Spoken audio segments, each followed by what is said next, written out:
All right, let's dive right into this explainer. Today, we're going to explore the surprising and, honestly, deeply ironic roots of American religious freedom.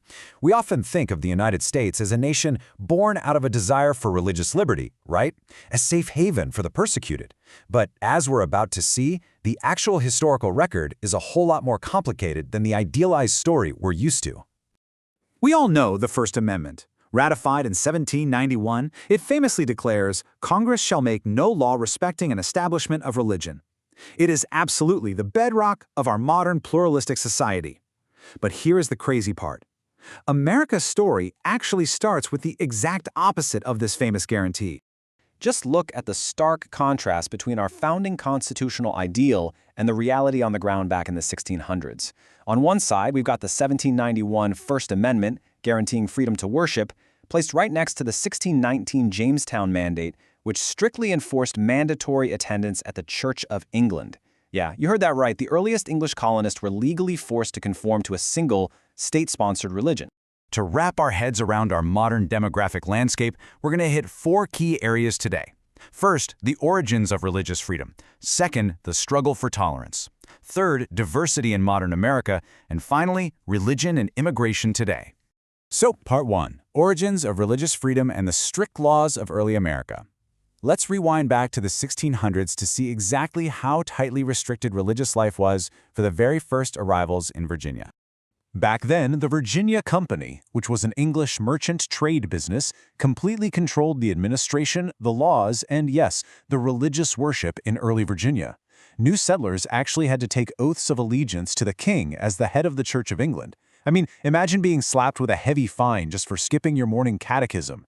Early leaders enforced a super strict law code with harsh punishments for skipping daily worship or instruction. They were quite literally forcing everyone to conform. There was absolutely zero freedom of conscience here. It was all about maintaining order and loyalty. And this forced conformity affected absolutely everyone in the colony. When the first Africans were brought to Virginia in 1619, they were stripped of their traditions and quickly learned they could not worship as they did back in their homeland.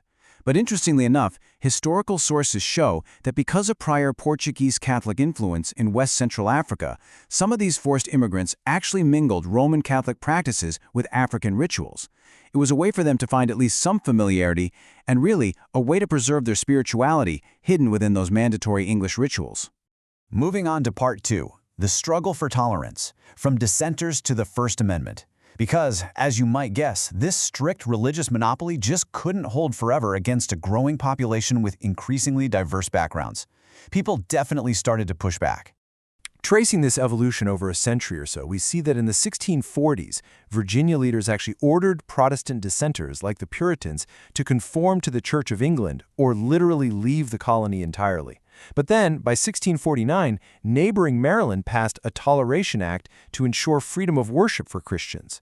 Fast forward to 1689, and the English Act of Toleration finally gave legal recognition to dissenting groups like Quakers and Presbyterians. So it was a slow, pretty difficult march toward tolerance. Now, the absolute turning point in this whole historical evolution is the 1786 Virginia Statute for Religious Freedom. Drafted by Thomas Jefferson, this law finally stated that no man shall be compelled to frequent or support any religious worship. It officially disestablished the state church in Virginia, and it directly laid the groundwork for the exact wording of the First Amendment just a few years later. Actually, Jefferson considered this one of the crowning achievements of his entire life. Which brings us to a really fascinating question to pivot our explainer today. After fighting so hard for centuries to build a society based on religious freedom, what does that society look like, and what does it think today? How do the descendants of those early strict colonists and dissenting pioneers view our modern pluralism? That brings us to Part 3, Diversity in Modern America and the Modern Consensus on Pluralism. We're turning to some recent Pew Research data now to see how modern Americans view the very diversity those early laws ultimately created. The data reveals a striking consensus. A massive 70% of U.S. adults today agree that the country's racial and ethnic diversity actually strengthens American society. This isn't just some fringe opinion. It's a huge, shared belief across the nation that our varied backgrounds are a core societal strength. And when we zoom in specifically on religious diversity, a broad majority, about 52%, feel that it makes us stronger. And that includes people of all faiths as well as non-religious people. Meanwhile, 29% say it doesn't make much difference, and only 18% feel it weakens society. We have clearly come a remarkably long way from the mandatory daily worship laws of Jamestown, wouldn't you say? However, if we look at the demographic breakdown, it reveals some pretty sharp contrasts, depending on who you ask. Atheists, agnostics, and minority religions like Hindus and Jews overwhelmingly see this religious diversity as a strength, somewhere between 73 and 79%. On the flip side, evangelical Protestants are notably more skeptical, with 38% viewing religious diversity as something that weakens American society. Part 4. Religion and Immigration Today. Navigating a Changing Population. This brings us to our final pillar: how these diverse religious groups view America's openness to the world and our growing immigrant populations. Because immigration is, after all, the modern engine of our pluralism. Interestingly enough, we see another 70% majority pop up here. Across the entire religious spectrum, most U.S. adults say America's openness to people from around the world is absolutely essential to our national identity. Upward of half of the members in all major U.S. religious groups agree with this foundational ideal.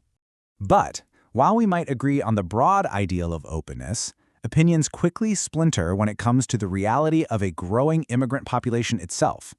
The Pew data shows that atheists, at 62%, and religious groups that are largely composed of first-generation immigrants, like Hindus at 73% and Muslims at 57%, largely view the growing immigrant population as a very positive change for the country.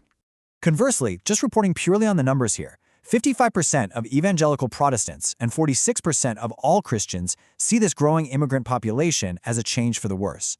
But even within Christianity, there's a lot of variation. For example, historically Black Protestants are notably less likely to view immigration negatively, with only 26% seeing it as a change for the worse. So, it's a highly nuanced picture. Zooming out to look at the nation as a whole, the American public is almost perfectly split on the impact of a growing immigrant population. 38% say it's a change for the worse, 35% say it's a change for the better, and 26% say it makes no difference. This almost dead-even divide perfectly reflects the incredibly complex legacy of our diverse origins. And that leaves us with a pretty profound thought to wrap up this explainer. Our nation was born from forced conformity, where missing church could literally land you in severe legal trouble.